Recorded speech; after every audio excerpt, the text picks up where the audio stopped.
మనం పరిశుద్ధ గ్రంథంలో కనిపిస్తాయి. క్రీస్తు జన్మను సూచించే ప్రతి ప్రవచనం మనకు ఏదో తెలియని గొప్ప అనుభూతిని ఇస్తుంది.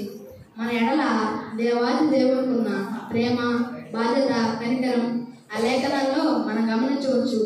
తెలియని దానిలో ప్రయాణిస్తూ చీకటికి చేరువవుతున్న మన జీవితాన్ని మార్చి తీవ్రరాజితమైన తన రాజ్యానికి వారసులుగా మార్చడానికి మనిషి కుమారుడు ఈ లోకానికి వచ్చాడు. ఇటువంటి గొప్ప సందర్భాన్ని ధ్యానించడం, దాన్ని జ్ఞాపకం చేసుకోవడం మనకు ఎంతో ఆశీర్వాదకరం. యేసుక్రీస్తు యోధా సంతానం ముందు జన్మించాలని తెలిపే ప్రవచనం. ఆదికాండము 49వ అధ్యాయము 8 నుండి 10 వచనాలు.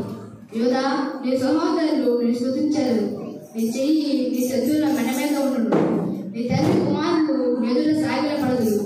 యోధా కలం సింహము, నా కుమారుడా, నీవు పట్టిన దాన్ని వినవచ్చితివి. సింహం వలను గర్జించు ఆడసింహం వలను అతడు కాళ్ళు ముడుచుకొని పండుగను. అతడు లేపవాడేవుడు శిలోకు వచ్చే వరకు యోధా వద్ద నుండి ధనం తొలగదు, అతని కాళ్ళ మధ్య నుండి రాజధనం తొలగదు. ప్రజలు అతని హృదయమై ఉంది. నెరవేర్పు యేసుక్రీస్తు యోధా గోత్రం నుండి జన్మిస్తారని తెలిపే ప్రవచనం. మన ప్రభు అయిన యేసుక్రీస్తు యోధా సంతానం ముందు జన్మించిన అంశం స్పష్టమే. ఆ గోత్ర విషయంలో యాజకుల గురించి మోషే ఏమీ చెప్పలేదు. హెబ్రీయులకు రాసిన పత్రిక 7వ అధ్యాయం 14 వచనం, ఇంకా మత్తయి సువార్త 1వ అధ్యాయం 1 నుండి 3 వచనాలు, ప్రకటన గ్రంథం 5వ అధ్యాయం 5 వచనంలో కూడా ఇవే వాక్యాలు మనం చూడవచ్చు. క్రీస్తు బెత్లెహేములో పుట్టినని తెలిపే ప్రవచనం.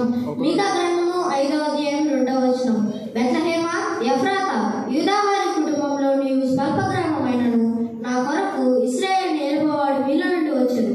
పురాతన కాలము మొదలుకొని శాశ్వత కాలమైన ప్రత్యక్షమవుచుండెను.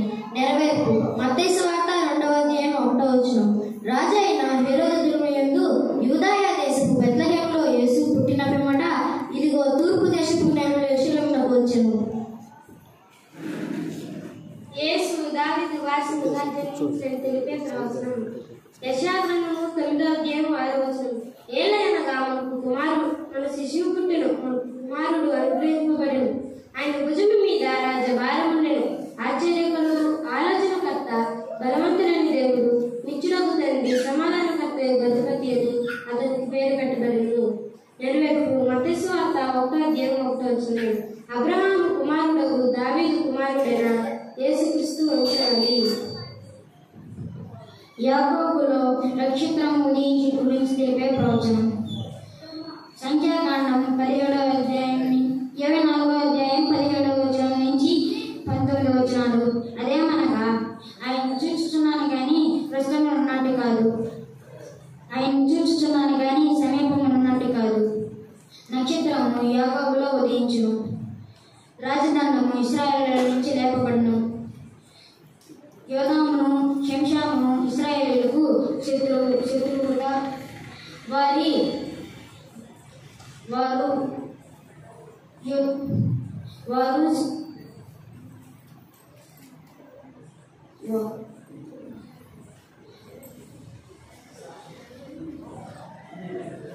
మత్తయి సువార్త 2వ అధ్యాయం 2వ వచనం, యూదులకు రాజైన వాడు ఎక్కడున్నాడని తూర్పు దిక్కున నక్షత్రము చూచి అతని పూజింపు వచ్చిందని చెప్పి కన్యక గర్భాన జన్మిస్తాడని తెలిపే ప్రవచనం. యెషయా గ్రంథము 7వ అధ్యాయం 14 వచనం, కాబట్టి ప్రభు తానే యొక్క సూచన మీకు చూపును, ఆలకించుడి. కన్యక గర్భవతి కుమారుని కని అతనికి ఇమ్మానుయేలు అని పేరు పెట్టును. నెరవేర్పు మత్తయి సువార్త 1వ అధ్యాయము 31-32 వచనములు, ఇదిగో నీవు గర్భము ధరించి కుమారుని కని ఆయనకు యేసు అని పేరు పెట్టుదు. ఆయన గొప్పవాడై సర్వోన్నతుని కుమారుడు అనబడను. ప్రభు అయిన దేవుడు ఆయన తండ్రి అయిన దావీదు కుమారుని సింహాసనము ఆయనకి ఇచ్చును. సుదూర ప్రాంత రాజులు శిశువుని దర్శించి నమస్కరించి బహుమతులు ఇచ్చుట గురించి తెలిపే ప్రవచనం. కీర్తనల గ్రంథము 72వ